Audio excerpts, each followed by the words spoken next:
Dans les autres dimanches, nous avons parlé de la paix, de l'harmonie. Mais pour avoir cette harmonie-là et la paix du cœur en mon Sauveur, il faut avoir une bonne conscience envers Dieu et envers les hommes. Notre conscience. C'est qu'est-ce qu'on va parler ce matin. C'est un sujet qui est pas mal ardu. Mais c'est le... Je pense que c'est le cœur de... Quand tu as une bonne conscience devant Dieu et devant tous les hommes, tu es harmonie avec Dieu et avec tous les hommes. C'est ainsi dans toute la corps du Christ. C'est cette harmonie qu'il faut chercher ça. Comme Paul a dit, j'ai une bonne conscience envers Dieu et envers les hommes.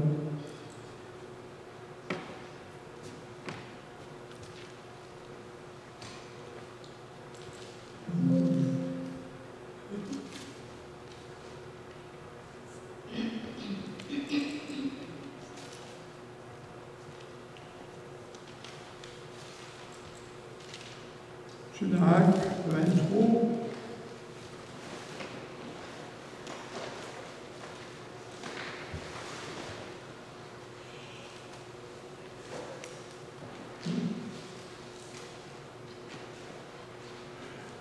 Au verset 1, Paul, les regards fixés sur le Sanhédrin, il dit, homme, frère, c'est en toute chose, toute conscience que je me suis conduit jusqu'à ce jour devant Dieu.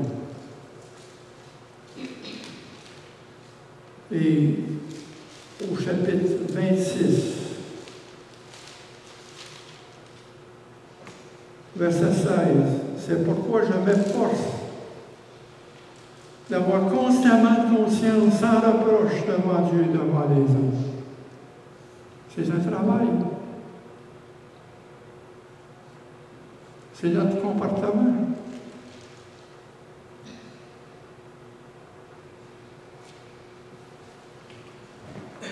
Dans Romains 14,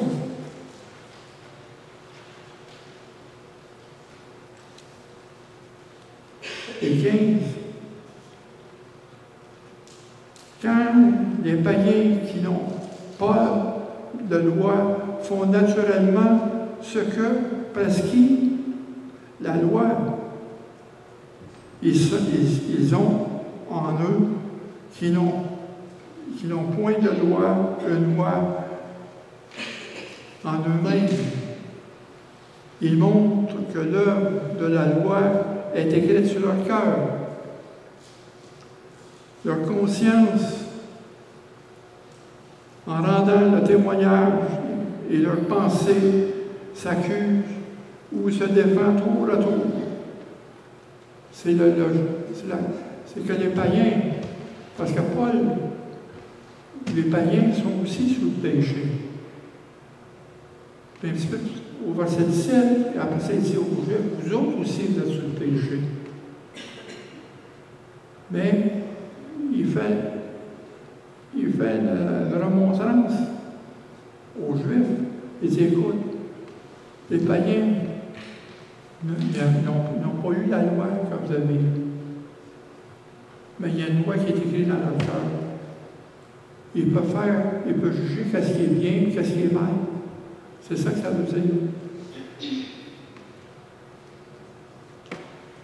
C'est ça, cette loi-là. C'est que Dieu a mis dans chaque homme une boussole morale qui est écrite dans chaque cœur de l'homme. C'est une boussole morale, la conscience.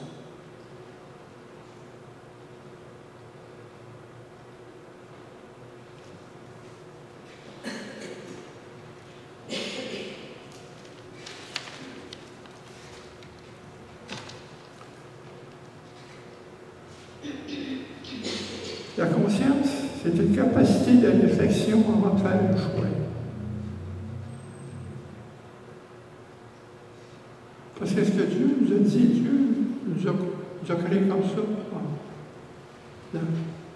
L'esprit, l'âme et le corps. Il met en nous une conscience. Mais avant le péché, avant la chute, il n'y avait pas de choix à faire. Parce qu'ils ne connaissaient pas le mal, tant qu'ils n'ont pas mangé du fruit du mal. Mais quand ils ont mangé, ils ont connu la connaissance du bien et du mal, là, ils étaient pris devant le choix. Avant ça, ils n'étaient pas pris devant un choix. Donc, Dieu a mis la capacité de réflexion. Parce que premièrement, pourquoi je mets à l'image de Dieu, c'est qu'on peut penser, on peut choisir et on peut agir selon le choix. Mais pourtant, on est prêt à faire des choix.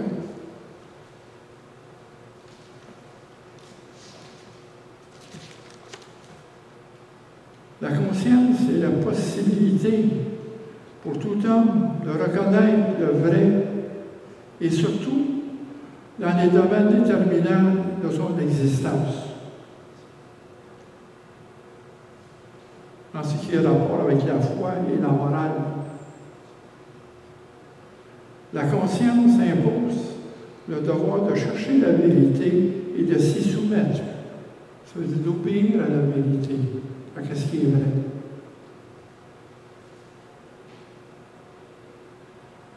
Là-dedans, ce qu'on parle dans Romains 2, 14, 2, 15, c'est une connaissance, c'est une conscience humaine. Mais là, qu'est-ce qu'on va parler? On va parler d'une conscience élargie, éclairée.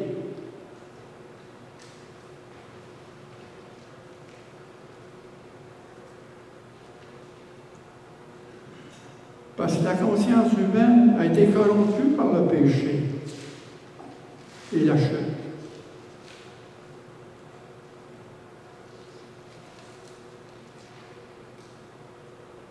Qu'est-ce qu'il faut faire? Les consciences ne parlent pas d'une conscience humaine.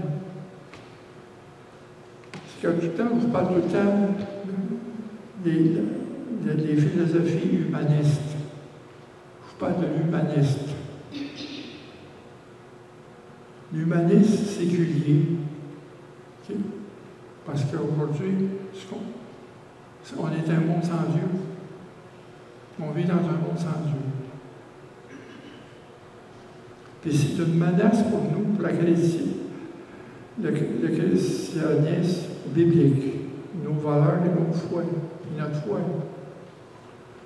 La raison humaine, remarquez bien, détermine la morale qui convient à la société. Elle fluctue. Regardez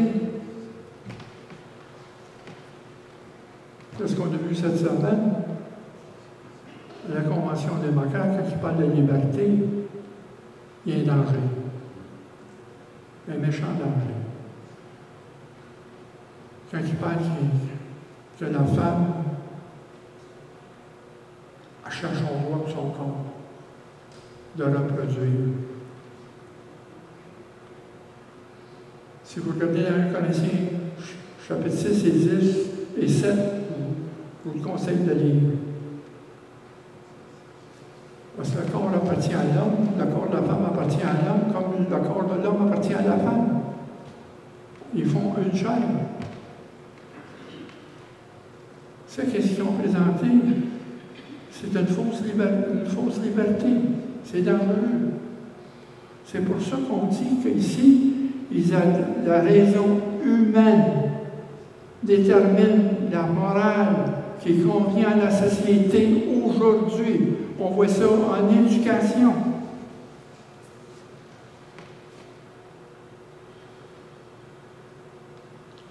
C'est une conscience humaine. Ils vont adopter des lois selon leurs propres mesures. Regardez la loi. Moi, je n'ai pas peur de le dire direct. L'euthanasie. Le suicide assisté. Ils vont l'ouvrir de plus en plus.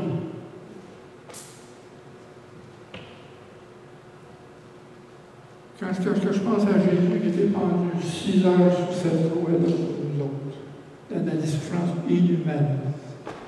Il était jusqu'au bout de sa peine. Et nous, c'est la même chose dans nos souffrances. Dieu va nous donner une grâce spéciale pour ça à travers. Parce que Dieu est avec nous. Mais pour les autres, Dieu n'est pas avec. Ils n'ont pas la grâce, ils n'ont pas la puissance, ils n'ont pas la force. C'est pour ça qu'ils créent des lois. Parce qu'ils font face à une souffrance. Ils ont peur de la souffrance. Ils ont peur de mourir. Parce qu'ils ne savent pas que c'est que ça en va. Parce que la mort est une fin pour eux. Mais pour nous, ce n'est pas une fin. C'est un commencement. Un transfert qu'on fait. Parce qu'on dit ici des voyageurs et des pèlerins sur la terre. Et notre pays n'est pas notre pays. Notre pays est en haut. C'est là qu'on est appelé. On n'est pas appelé à vivre sur la terre. C'est pour ça qu'ils se créent la raison humaine. Ils déterminent le moral. Ils se créent leur propre boussole. Ils vont contre la parole de Dieu. Mais nous n'avons pas à aller contre la parole de Dieu. Nous avons à mettre la parole de Dieu en avant et défendre la parole de Dieu et obéir à l'Évangile. Le sens moral, c'est un jugement de la raison qui décide ce qui est bon et ce qui est mal. C'est ça. Exactement. Le sens moral, c'est un jugement qui savent qu'est-ce qui est bon, qui est pas, qui est bon et est bien pour eux autres. C'est ça, c'est tout simplement ça.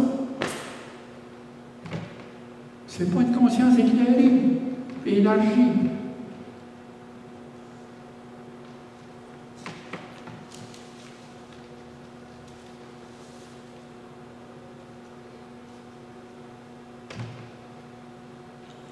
Le Saint-Esprit est l'agent de Dieu que Dieu utilise pour commencer son œuvre de rédemptrice dans le croyant. Le Saint-Esprit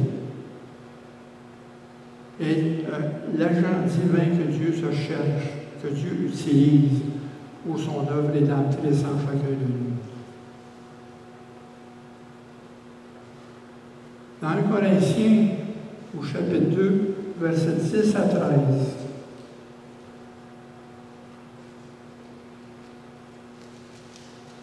Dieu nous les a révélés par l'Esprit, car l'Esprit sonde tout même des profondeurs de Dieu. Lesquels les hommes connaissent des choses de l'homme, si ce n'est l'Esprit de l'homme. C'est ce qu'on dit tout à l'heure. La conscience de l'homme, la conscience humaine. De même, personne ne connaît des choses de Dieu si ce n'est l'Esprit de Dieu. On s'en va dans une conscience élargie et éclairée.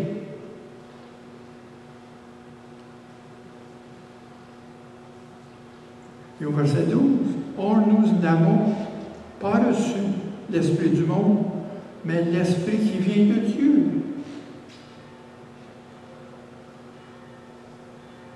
Parce que le Saint-Esprit qu'on a reçu est notre conscience. C'est notre conscience en nous. C'est pas... on ne pense plus comme le monde aujourd'hui. On se conforme, on ne marche pas en conformité du monde. Qu'est-ce qu'on a dans chacun de nous? C'est la conscience. C'est le Saint-Esprit qui est en nous.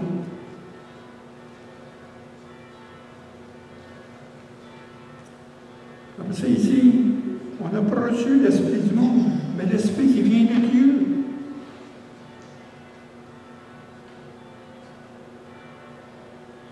C'est lui qui nous guide. C'est lui qui nous éclaire. C'est lui qui dirige nos pas. Il faut marcher dans l'obéissance de l'Esprit qui est en nous. C'est là qu'on trouve une bonne conscience devant Dieu et devant les hommes. Parce qu'on se conduit comment Dieu veut qu'on se conduise devant les hommes.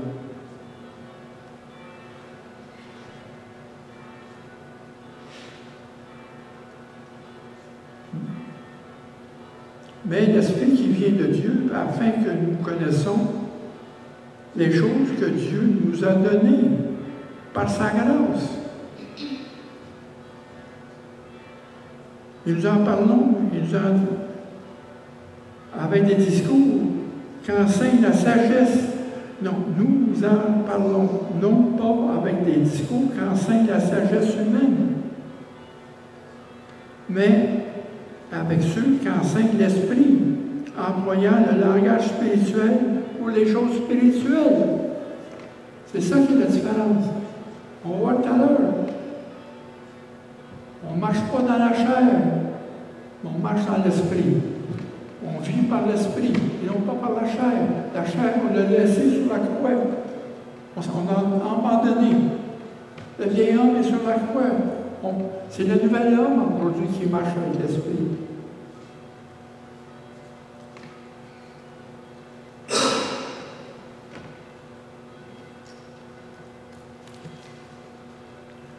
Dans Éphésiens,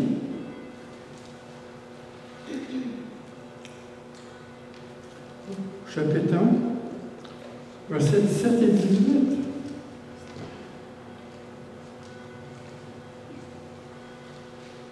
Afin que le Dieu de notre Seigneur Jésus-Christ, le Père de la gloire, vous donne un esprit de sagesse et de révélation dans sa connaissance.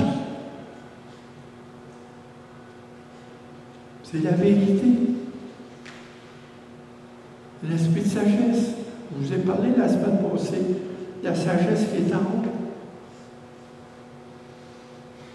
Elle est pacifique et conciliante et doux. La sagesse de l'homme est terrestre, charnelle et diabolique. Il nous a donné un esprit de sagesse et de révélation. C'est avec ça qu'on fait nos choix, dans l'obéissance. Afin que et qu'il illumine les yeux de votre cœur.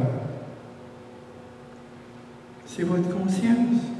Pour que vous sachiez quelle est l'espérance qui s'attache à son appel. Quelle est la richesse de la gloire de son héritage qu'il réserve aux saints? L'Esprit sonde les cœurs. Il devient la conscience en nous. Il sonde nos cœurs. Il faut écouter l'Esprit qui est en nous, qui nous parle. Oui, il parle à chacun de nous. C'est pas juste à travers la parole, c'est à travers l'Esprit qui est en nous qui nous parle. Ça, c'est un moment de réflexion. Dans la prière, l'Esprit nous parle. Il nous guide. Parce qu'on est avant ça, avant qu'on vienne au Seigneur, on était des brebis errants. On était partout. Partout. On suivait tous les trains. Les mouvements du monde, toutes les idées du monde, toutes les idéologies. Mais le bon pasteur de berger nous a rendu à lui dans son berger. Il dit, seuls les brebis attendent ma voix. Il n'attend pas la voix des étrangers. Il s'éloigne. Il faut tout le temps, comme il dit dans l'épître de Jean, premier épître, verset 5, ou chapitre 5, tester les esprits.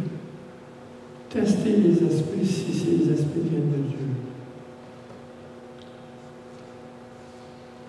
En prière, l'Esprit est en nous. Il faut être ouvert.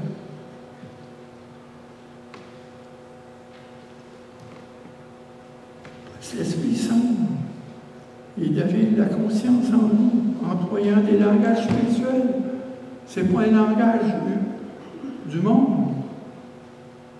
Ce n'est pas l'esprit du monde, c'est l'Esprit de Dieu qui est en nous. C'est un héritage que Dieu nous a laissé sur la croix.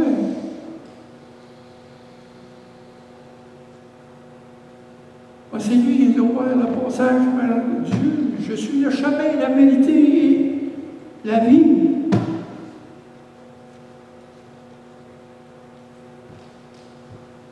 C'est lui qui est en nous. La vérité de Dieu se renouvelle notre conscience. Romains 12, verset 2.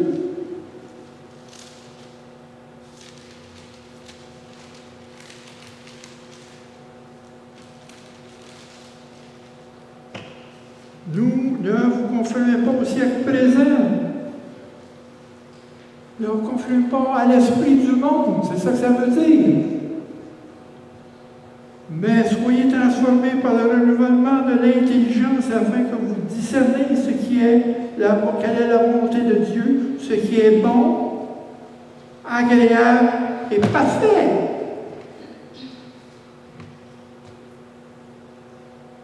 Pour plaire à Dieu. Dieu nous dit que ce qui est bon, agréable pour lui et parfait. Il renouvelle notre pensée, il change notre manière de penser. Notre pensée, finalement, il ne faut plus employer le langage de l'homme. Il faut que notre langage soit teinté de la grâce de Dieu, ainsi que notre pensée, ainsi que nos actions. Et souvent, on tombe souvent dans le piège, moi le premier. Bien souvent, j'emploie le langage de l'homme pour être approuvé par l'homme, au lieu d'être approuvé par Dieu. Mais Dieu m'a rappelé.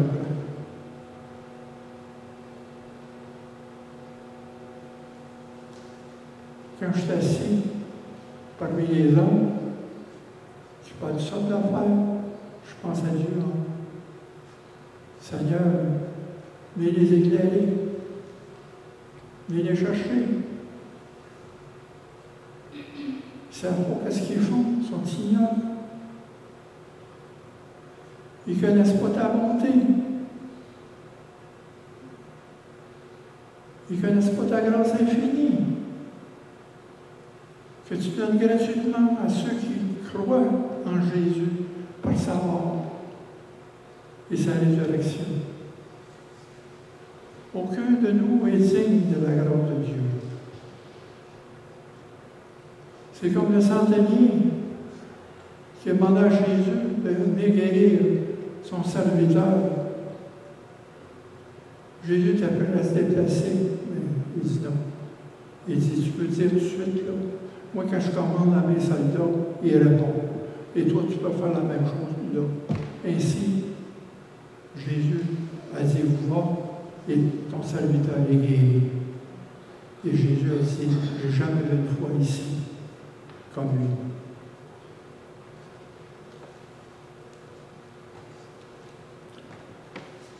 Retenez ça, c'est que la vérité de Dieu renouvelle notre conscience.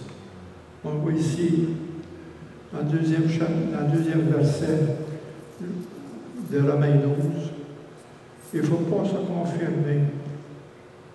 conformer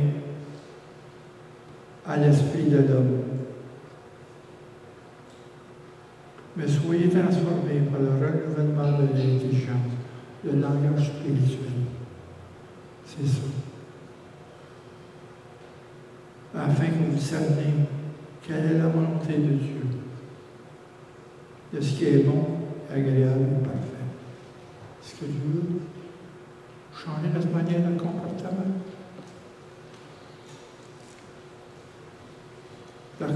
L'Esprit Saint est notre cœur de la conscience. C'est lui qui nous transforme. Notre esprit doit se conformer au mode de pensée de Dieu à travers, premièrement, la prière.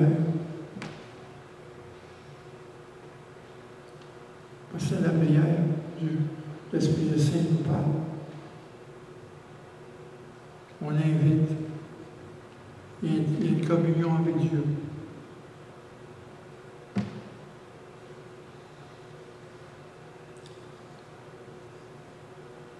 Et dans la lecture et la méditation de la parole. c'est pas juste écouter la parole, mais c'est de garder la parole en profondeur. Parce que la parole est plus profonde que ce qui est écrit ici. On peut lire 30 fois, 10 fois, ou même au bout de 20 ans, tu peux revenir sur la même chose, puis vous dire quelque chose encore plus profond. Parce que vous avez eu l'expérience avec Dieu. Et cette expérience vous amène à comprendre la parole.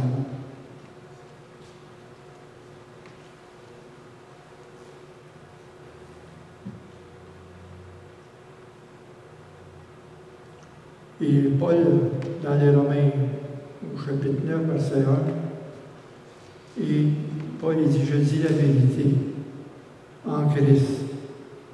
Je ne mens point. Ma conscience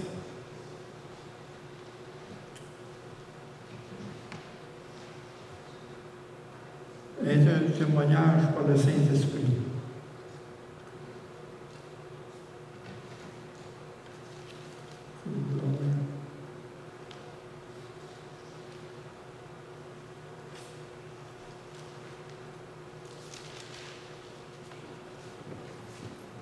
C'est ça ici. Je dis la vérité en Christ, je ne mens point.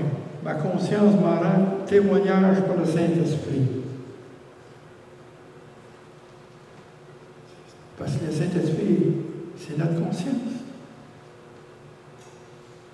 On a responsabilité en Christ. L'obéissance à la conscience, même à l'obéissance de l'Évangile.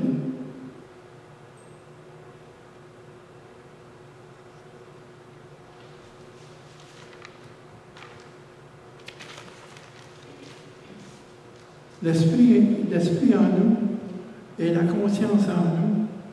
La conscience est la lampe que Dieu donne aux hommes pour éclairer le fond de leur cœur. Proverbe 20, 27. Le souffle de l'homme est une lampe de l'Éternel. Il pénètre jusqu'au fond des entrailles.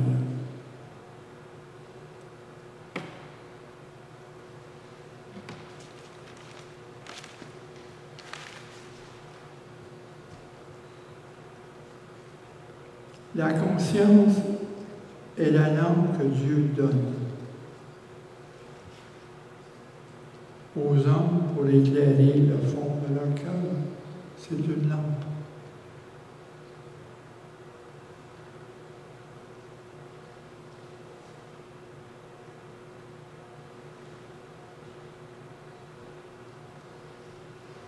Parce que l'âme, la conscience et le Saint-Esprit sont la même chose à un certain niveau. L'Esprit désigne à la fois la conscience divine et humaine. L'Esprit est la face de Dieu qui est pure conscience. C'est une conscience éclairée et une conscience éveillée. Parce que Jésus a dit, dans Jean 14, verset 6, Jésus a dit, je suis le chemin, la vérité et la vie.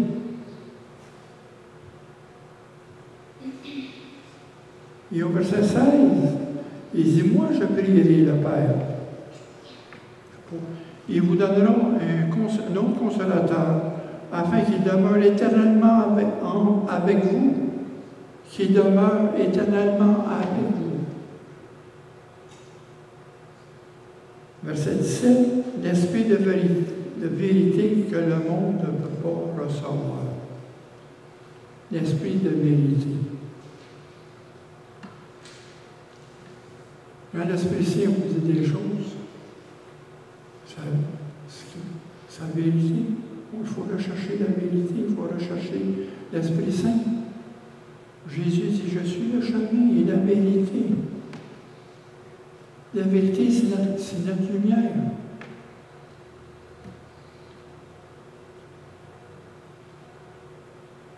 Puis au verset 26, mais le consolateur, l'Esprit Saint, que le Père enverra en mon nom, vous enseignera toutes les choses et vous rappellera, soulignez ça, vous rappellera tout ce que je vous ai dit. C'est là qu'est la conscience. Il vous rappellera, il vous enseignera, il vous rappellera tout ce que je vous ai dit. L'obéissance à la parole de Dieu, l'obéissance à l'évangile de Dieu.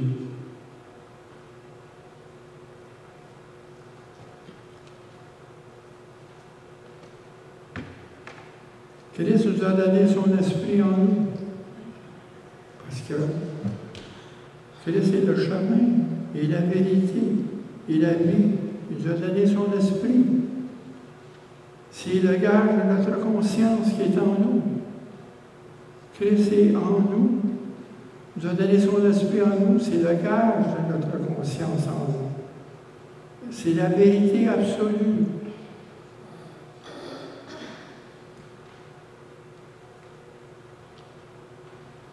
Qu'est-ce qu'il faut faire pour chercher la vérité? Pour que la parole de Dieu c'est vous en nous. Qu'est-ce qu'il faut faire? Il faut évaluer, premièrement. Évaluer, se regarder vis-à-vis de la parole. Il faut renoncer. Il faut tourner la page. Ça veut dire se répandre.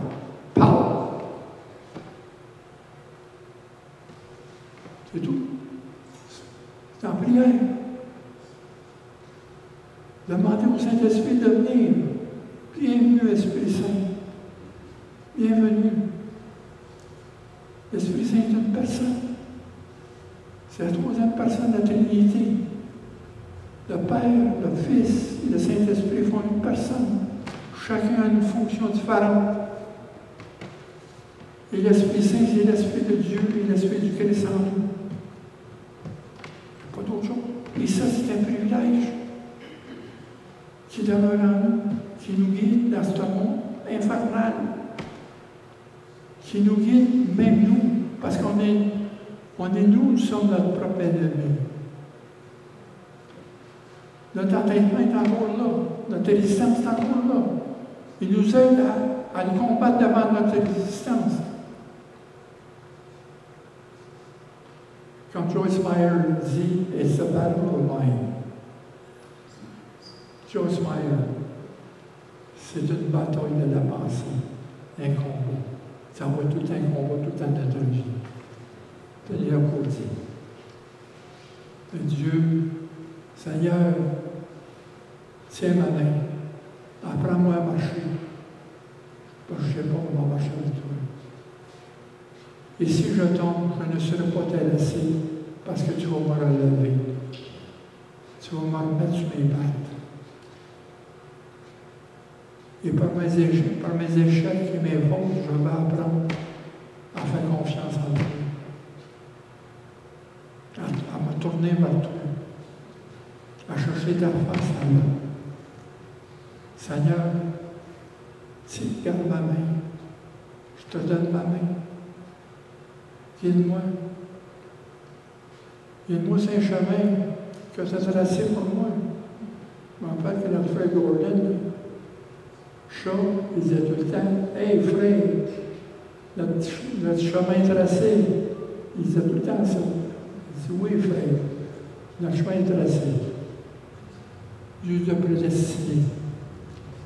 Il nous a formés. Oui. Il faut évaluer, renoncer à nous-mêmes, renoncer au péché et tourner la page. Dans Romains 2, dans chapitre 2, verset 4. Où tu méprises les richesses de sa bonté, de sa patience et de sa longanimité, ne reconnaissant pas que la bonté de Dieu te pousse à la repentance. La bonté de Dieu vient nous chercher. C'est comme Jésus avait dit à Paul, là, tu sur le chemin de la mort. Pourquoi me persécutes-tu, Paul? Il a parlé à sa conscience. Pourquoi me persécutes-tu?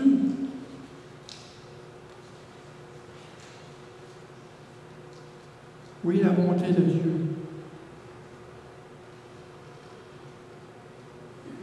Et sa miséricorde, il l'accorde à celui qui veut, à celui qui est cœur pour lui.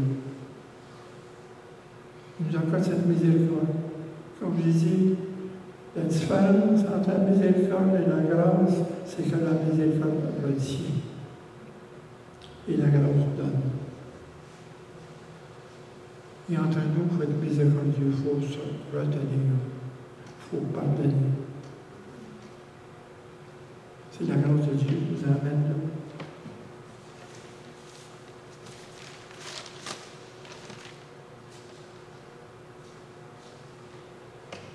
Il faut se connecter avec Dieu.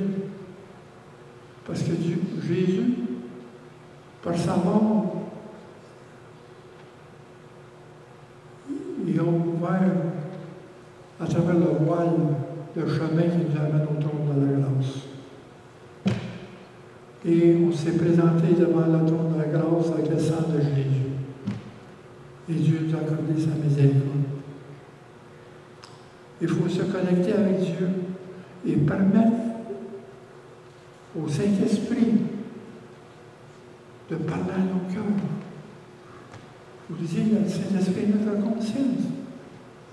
Le Saint-Esprit nous parle, puis il va nous parler. Des fois, on peut être mélangé, c'est là. Mélangé.